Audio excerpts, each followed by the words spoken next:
Bollywood industry ही अशी industry आहे जिथे प्रत्येक कलाकारांचं मोठं स्टार बनण्याचं स्वप्न असतं. अभिनय क्षेत्रात काम करणाऱ्यांसाठी ग्लॅमर्सचं विश्व हे स्वप्नवत असतं. अनेक कलाकार या क्षेत्रात काम करण्यासाठी येतात, पण त्यात मोजक्याच लोकांचं नशीब फळफळतं. काही जण या क्षेत्रात आपलं सर्वस्व अर्पण करतात, तर काही जण यश मिळवल्यानंतर या विश्वातून दूर राहण्याचा निर्णय घेतात.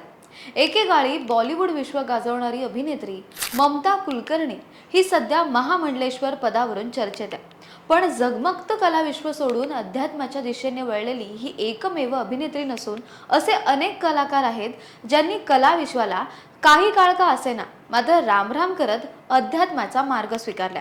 ते सेलिब्रिटी नेमके आहेत तरी कोण, हेच आपण आज व्हिडिओच्या माध्यमातून पाहूयात.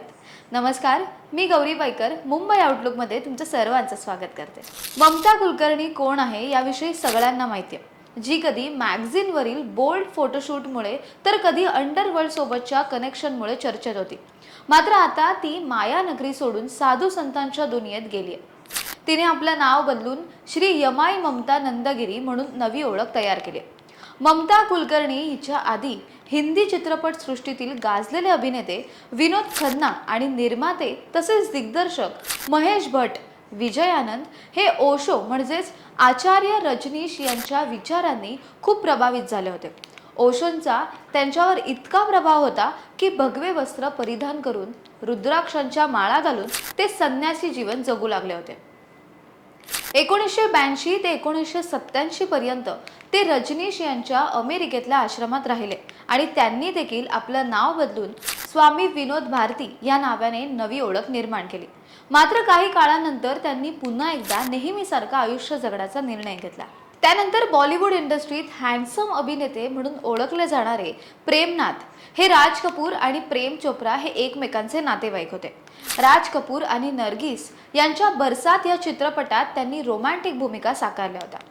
जेव्हा प्रेमनाथ यांच्या करिअरमध्ये पडता काळाला त्यांचे चित्रपट हे फ्लॉप होऊ लागले, तेव्हा हताश होऊन ते साधू बनले. अनेक वर्षांपर्यंत ते ग्लॅमर्सच्या विश्वापासून दूर राहिले, मात्र तिथेही ते फार काळ स्थित राहू शकले नव्हते.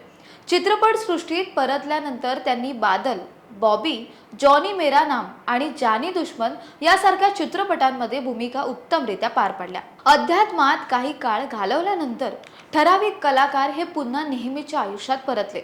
मात्र असेही काही कलाकार आहेत ज्यांनी आपलं आयुष्य हे अध्यात्मासाठी समर्पित केलं. 60-70च्या दशकातील हिंदी आणि बंगाली चित्रपटांमधील लोकप्रिय अभिनेत्री सुचित्रा सेन त्यातीलच एक.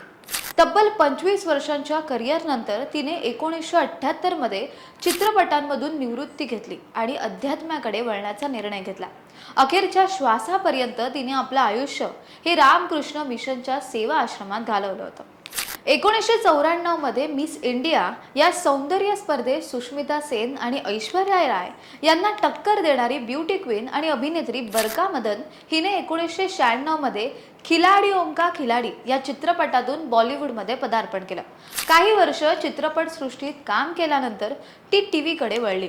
मात्र 2012 मध्ये तिने या झगमगत्या विश्वाला कायमचा रामराम करत दलाई लामा यांच्या विचारांनी प्रभावित झालेल्या बरखाने 2012 मध्ये बौद्ध धर्म स्वीकारला आणि त्यानंतर बौद्ध भिक्षू बनत तिने तिचं नावही बदललं. अनुपमा या लोकप्रिय मालिकेत भूमिका साकारलेली मराठमोळी अभिनेत्री अनघा भोसले हिने वयाच्या 23व्या वर्षीच अभिनय क्षेत्राला रामराम केला.